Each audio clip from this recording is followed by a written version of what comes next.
Fairfax County police are joining forces with school officials to combat a disturbing new crime trend. We're talking about sex trafficking in children and teens. Stephen Cheetah in the newsroom to explain how police are using a new educational video to try to protect students. Stephen? Allison, predators like to troll areas where teens are on their own, shopping centers, bus stops, and social media sites.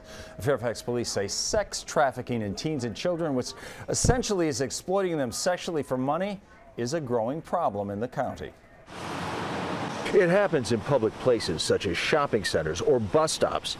Traffickers find their unsuspecting victims and lure these teens into the sex trade. We're getting on average 2 to 3 leads a week at this point. Fairfax County police teamed up with the school system and other agencies to try to stop what is a growing problem here. They don't know, so they get into situations that they're uncomfortable with, and the next thing you know, they're in, I guess, being sold for sex trade. Police and school officials are trying to spread word about the looming dangers of the sex trade to teens and their parents by launching a website, an ad campaign, and through an education program in the public schools, starting in the 6th grade. I had no idea it was that big of a problem. Tanya Samples is the parent of a high school student. She welcomes the effort to protect children, but worries about how it will be implemented. It needs to be handled very professionally and very delicately. As far as the predators, like the victims, they extend across socioeconomic and ethnic lines. The tactics used by these predators include drugs and alcohol,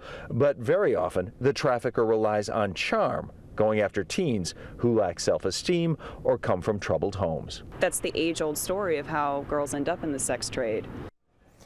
The educational programs begin in the schools in February to reach as many people as possible. Some of the material will be put out in Spanish and later on possibly in other languages as well. Now, to learn more about the educational video and the website, just go to our website, WJLA.com. Reporting live from the newsroom, Stephen Cheetah, ABC 7 News.